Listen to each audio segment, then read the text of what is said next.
Bonjour peuple de Dieu, c'est le pasteur Jérémie, aussi connu sous le nom de pasteur Loïc.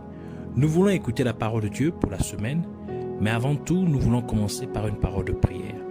Alors en signe de révérence à notre Père Céleste, à notre Dieu, baissons nos têtes et prions ensemble.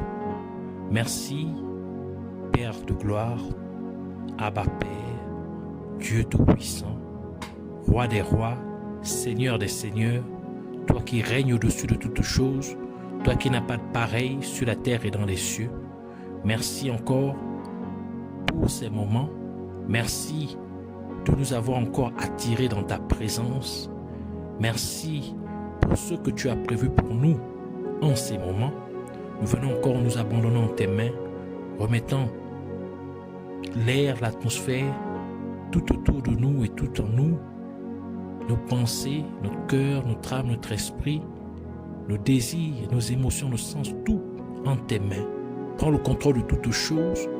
Donne, Seigneur, gloire à ton nom. Tu as dit qu'à la mention du nom de Jésus, tout genou dans les cieux, sur la terre et sous la terre fléchira, et que toute langue confessera que Jésus-Christ est Seigneur à la gloire de Dieu le Père. Ainsi, nous venons prendre l'autorité au nom de Jésus et nous nous levons contre tous ceux qui ne glorifient pas le nom de Jésus, tous ceux qui s'élèvent contre la connaissance de ta parole, soient liés et renvoyés dans les gouffres de l'enfer. Au nom de Jésus-Christ, nous libérons l'air, l'atmosphère, en nous et tout autour de nous, de d'interférences maléfiques, de présence démoniaque, et nous déclarons, Seigneur, que Jésus-Christ est Seigneur pour toujours et à jamais, qui règne en notre sein, qui règne en ces moments. Au nom de Jésus-Christ, nous prions que tu nous amènes dans la profondeur de la révélation de ta parole. Au nom de Jésus-Christ, nous avons ainsi prié. Amen. Alors nous allons prendre notre passage principal des Saintes Écritures dans le livre de Proverbes chapitre 6 versets 30 à 31. Alors nous lisons la parole de Dieu dans le livre de Proverbes chapitre 6 versets 30 à 31 au nom de Jésus-Christ. On ne tient pas pour innocent le voleur qui dérobe pour satisfaire son appétit quand il a faim. Si on le trouve, il fera une restitution au septuple. Il donnera tout ce qu'il a dans sa maison. Que le Seigneur bénisse sa parole, qu'elle vienne pleine de gloire, de vie, de révélation, de profondeur, de bénédiction et de grâce au nom de Jésus-Christ. Amen. Alors aujourd'hui, pour cette semaine, le Seigneur voudrait nous entretenir sur attraper le voleur. Donc le titre de notre enseignement, c'est attraper le voleur.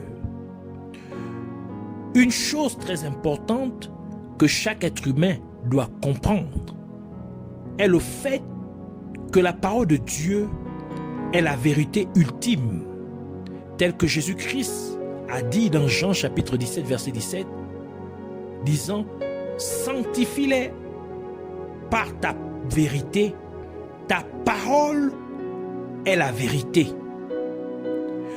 Cela implique que la parole de Dieu est ce qui doit être manifesté à tout être humain.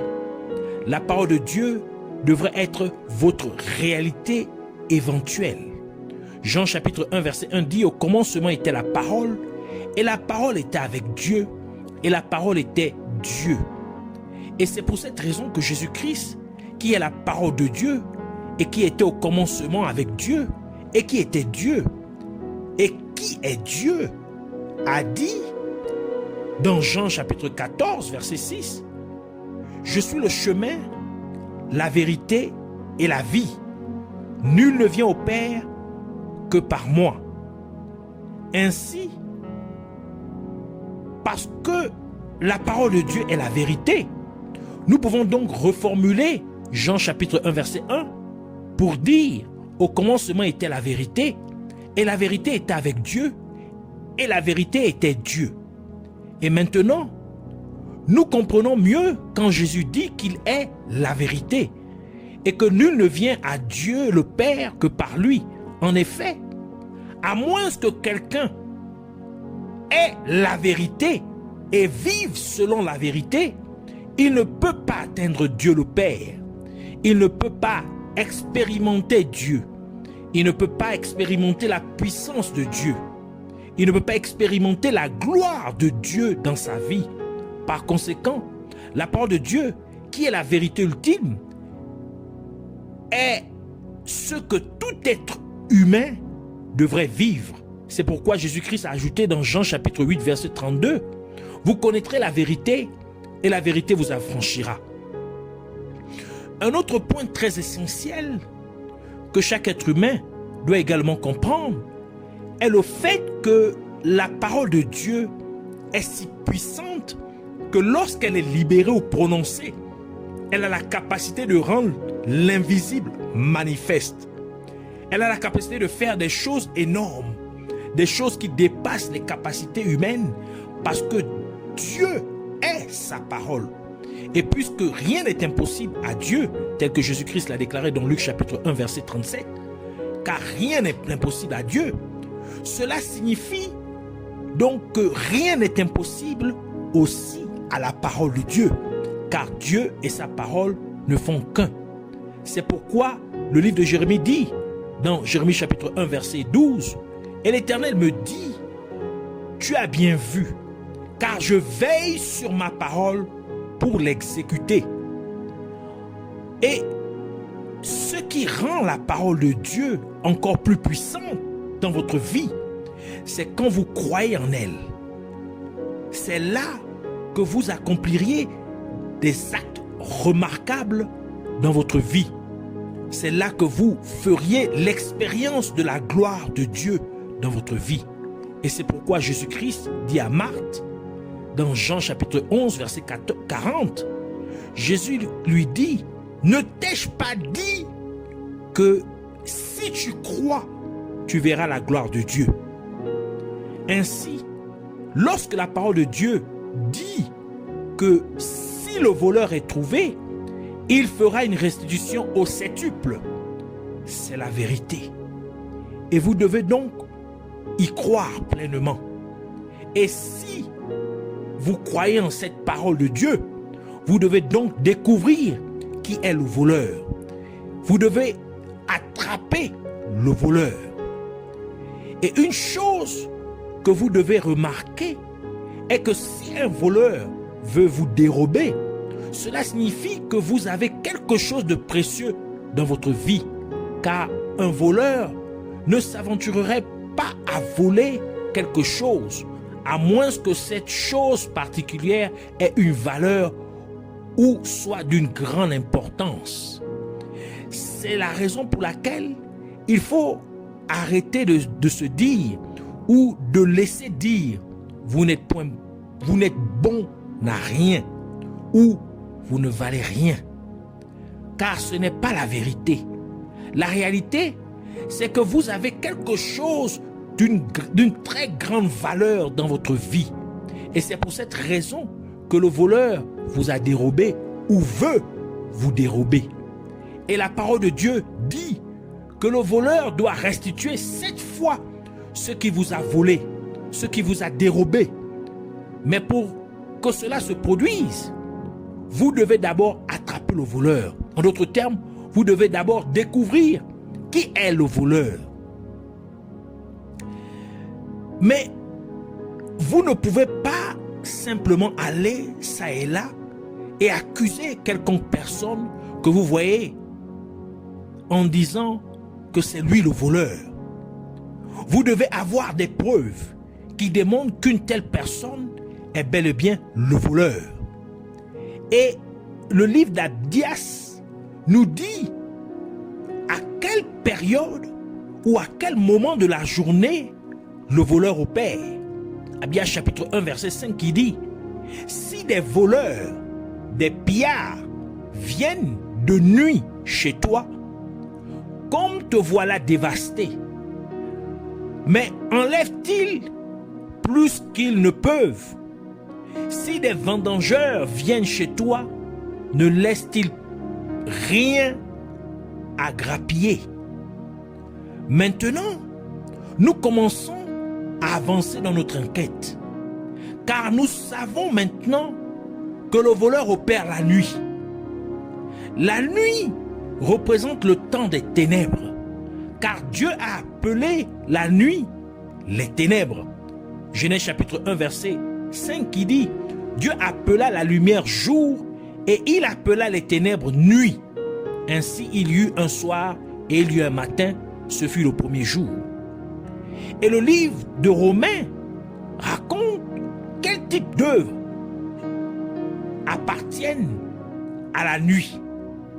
Et elles sont également connues sous le nom, sous l'appellation d'œuvres des ténèbres.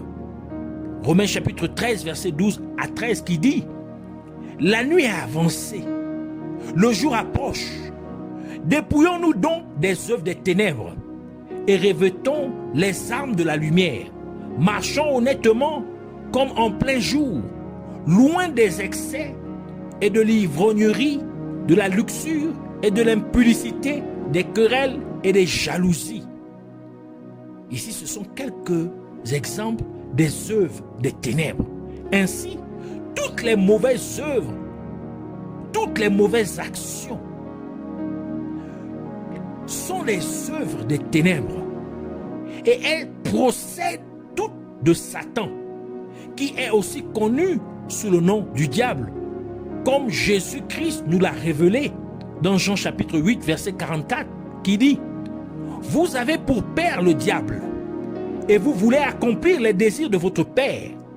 Il a été meurtrier dès le commencement, et il ne se tient pas dans la vérité, parce qu'il n'y a pas de vérité en lui. Lorsqu'il profère le mensonge, il parle de son propre fond, car il est menteur et le père du mensonge. Par conséquent, nous comprenons donc que Satan contrôle les œuvres des ténèbres et qu'il est l'instigateur de telles œuvres. Et parmi ces œuvres mauvaises, le vol est aussi inclus. Cela nous indique donc que Satan est le voleur. Jésus-Christ nous révèle aussi que le voleur n'utilise pas la porte pour entrer. Jean chapitre 10 verset 1 qui dit: En vérité, je vous le dis, celui qui n'entre pas par la porte dans la bergerie, mais qui y monte par ailleurs, est un voleur et un brigand. Et nous savons que lorsque Satan vint physiquement pour la première fois sur terre pour interagir avec les êtres humains, il utilisa le serpent. Donc, il n'a pas utilisé la porte que Dieu avait établie, qui est la naissance normale à partir du ventre d'une femme, comme Jésus-Christ le fit par sa naissance physique à travers sa mère physique Marie, qui est le vase que Dieu avait choisi d'utiliser pour que Jésus-Christ vienne physiquement sur terre. Et c'est pourquoi Jésus-Christ dit ce qui suit dans Jean chapitre 10 verset 8: Tous ceux qui sont venus avant moi sont des voleurs et des brigands, mais les brebis ne les ont point écoutés. Par cette déclaration, Jésus-Christ faisait principalement référence à Satan, également connu sous le nom du diable, qui a rompu avec la manière normale de venir physiquement sur terre, mais il utilisa le serpent. Un autre indice crucial que Jésus-Christ nous a donné est le fait que le voleur opère à un moment inattendu. Matthieu chapitre 24 verset 43 qui dit: Sachez-le bien, si le maître de la maison savait à quelle veille de la nuit le voleur doit venir, il veillerait et ne laisserait pas percer sa maison. Ainsi, le voleur opère à un moment où les gens ne sont pas vigilants, à un moment où les gens ne font pas attention. Il n'y a qu'une seule personne pour laquelle la parole de Dieu nous demande d'être vigilants. Et son nom est mentionné dans le premier livre de Pierre, 1 Pierre chapitre 5 verset 8 qui dit: Soyez sobres, veillez, en d'autres termes, soyez vigilants, payez attention. Il dit, votre adversaire, le diable, rôde comme un lion rugissant, cherchant qui il dévorera. Ainsi, nous pouvons voir à travers ces trois indications que Satan est bien le voleur, car la parole de Dieu dit dans Matthieu chapitre 18 verset 16, mais s'il ne t'écoute pas, prends avec toi une ou deux personnes afin que toute affaire se règle sur la déclaration de 2 ou 3 témoins. Et ici, nous avons 3 indications qui témoignent que Satan est bel et bien le voleur. Maintenant que le voleur a été retrouvé, nous devons comprendre ce qui a été volé. Et encore, Jésus-Christ vient nous aider en nous expliquant quelle est la mission du voleur. Dans Jean chapitre 10 verset 10, le voleur ne vient que pour dérober, égorger et détruire. Moi, je suis venu afin que les brebis aient la vie et qu'elles soient dans l'abondance. Ainsi, lorsque Satan s'est introduit sur la terre par le serpent, il est venu pour voler, tuer, c'est-à-dire égorger et détruire. Et le livre de Genèse renferme ce que Satan a volé, tué et détruit dans notre vie. Genèse chapitre 2, versets 16 à 17 qui dit: l'Éternel Dieu donna cet ordre à l'homme: tu pourras manger de tous les arbres du jardin, mais tu ne mangeras pas de l'arbre de la connaissance du bien et du mal, car le jour où tu en mangeras, tu mourras. Genèse chapitre 3, versets 17 à 19, qui ajoute pour dire: il dit à l'homme: puisque tu as écouté la voix de ta femme, ici c'est Dieu qui parle, et que tu as mangé de l'arbre au sujet duquel je t'avais donné cet ordre, tu n'en mangeras point, le sol sera maudit à cause de toi. C'est à force de peine que tu en tireras ta nourriture tous les jours de ta vie. Il te produira des épines et des ronces, et tu mangeras de l'herbe des champs. C'est à la sueur de ton visage que tu mangeras du pain, jusqu'à ce que tu retournes dans la terre d'où tu as été pris, car tu es poussière et tu retourneras dans la poussière. Dieu dit à Adam et Ève que le jour où ils mangeraient de l'arbre de la connaissance du bien et du mal, ils mourraient. Et puisque Satan a poussé Ève à désobéir à Dieu en mangeant de l'arbre dont Dieu leur avait interdit de manger, et par Ève, Adam a aussi mangé de cet arbre interdit, car Ève donna le fruit à Adam pour y manger. Par conséquent, tous les deux, Adam et Ève, moururent spirituellement, car leur esprit fut séparé de Dieu. Ainsi, Satan, le voleur, tua, c'est-à-dire égorgea spirituellement Adam et Ève. Et parce que nous, en tant qu'êtres humains, sommes tous des descendants d'Adam et Ève après leur mort spirituelle, nous sommes donc également venus sur terre spirituellement morts. En d'autres termes, Satan, le voleur, a tué notre vie spirituelle, et c'est la raison pour laquelle Jésus-Christ a dit que lui, Jésus, est venu nous donner la vie et la vie en abondance. Cela signifie que lorsque nous venons à découvrir ce que Satan a fait contre nous, nous en venons donc à accepter Jésus-Christ comme notre Sauveur et Seigneur. Et en conséquence, nous recevrons la vie éternelle. C'est en fait un moyen pour le voleur de restaurer 7 fois la vie qu'il avait tuée. Car le chiffre 7 est le chiffre de la perfection. Car Dieu s'est reposé au 7e jour de la création. Donc, et tout avait été créé. Donc, au 7e jour, tout était déjà fait. Donc, c'est le chiffre de la perfection. Donc, restaurer cette fois notre vie signifie recevoir la vie parfaite. Ce qui signifie recevoir la vie éternelle avec Dieu le Père. Et nous savons aussi, et nous pouvons aussi remarquer qu'à la suite du péché d'Adam et Ève, la terre a été maudite. Et maintenant, les êtres humains doivent manger à la sueur de leur visage. Et de plus, Adam et Ève furent chassés du jardin d'Éden. Tout cela implique que la provision des êtres humains leur a été volée.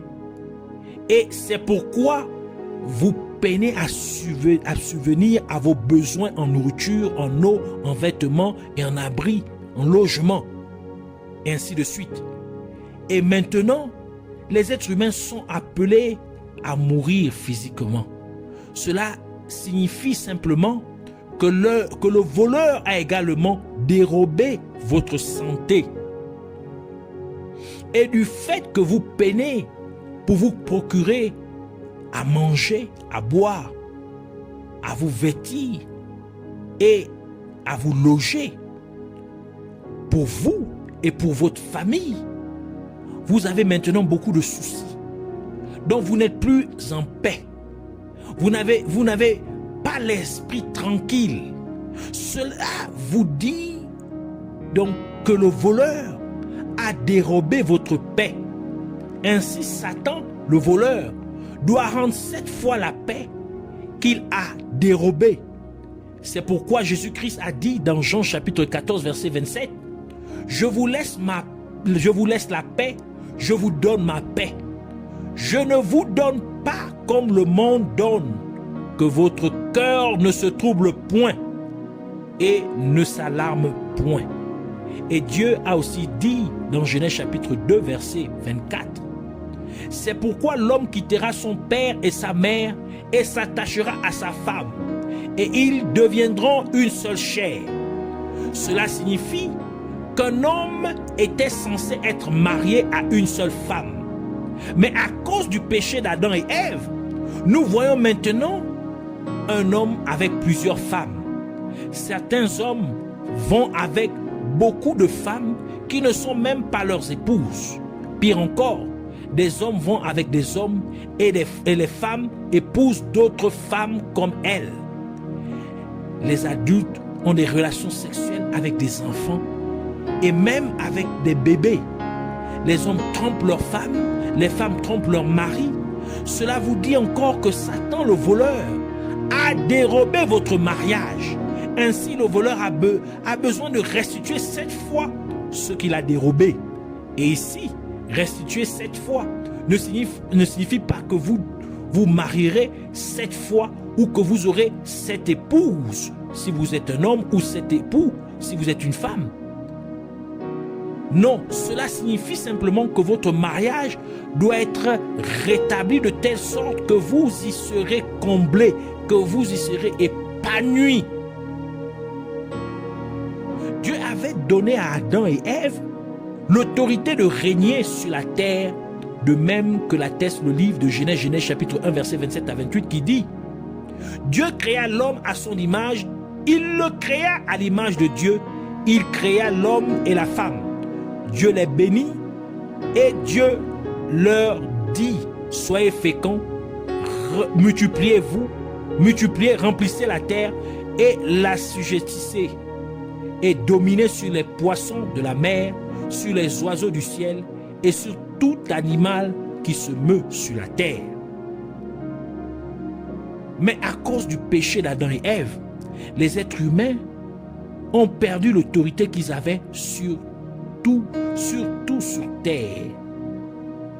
Cela implique que Satan, le voleur, a dérobé votre autorité. Il a dérobé même votre capacité à procréer, à avoir des enfants. C'est pourquoi quand Satan tentait Jésus-Christ, Satan a mentionné que la puissance et la gloire des royaumes de la terre lui avaient été livrés. Luc chapitre 4 verset 5 à 6 qui dit: le diable l'ayant élevé lui montra en un instant tous les royaumes de la terre et lui dit, je te donnerai toute cette puissance et la gloire de ces royaumes, car elle m'a été donnée et je la donne à qui je veux. Par conséquent, Satan, le voleur, doit restaurer cette fois l'autorité et le pouvoir qu'il vous a dérobé. C'est pour cette raison que Jésus-Christ a dit dans Matthieu chapitre 28 verset 18, il dit, tout pouvoir m'a été donné dans le ciel et sur la terre. Luc chapitre 10 verset 19, il dit, voici je vous ai donné le pouvoir de marcher sur les serpents et les scorpions et sur toute la puissance de l'ennemi, et rien ne pourra vous nuire. Matthieu chapitre 16 verset 19, il ajoute pour dire, je te donnerai les clés du royaume des cieux. Ce que tu lieras sur la terre sera lié dans les cieux, et ce que tu délieras sur la terre sera délié dans les cieux. Philippiens chapitre 2 verset 10 à 11 ajoute pour dire, afin qu'au nom de Jésus tout genou fléchisse dans les cieux, sur la terre et sous la terre, et que toute langue confesse que Jésus-Christ est Seigneur, à la gloire de Dieu le Père.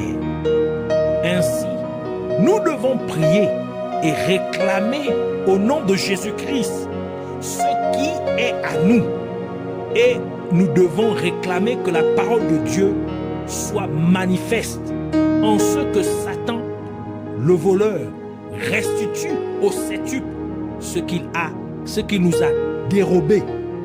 Ainsi, prions pour dire merci Abba Père, Roi de gloire, Dieu tout-puissant, restaurateur de vie.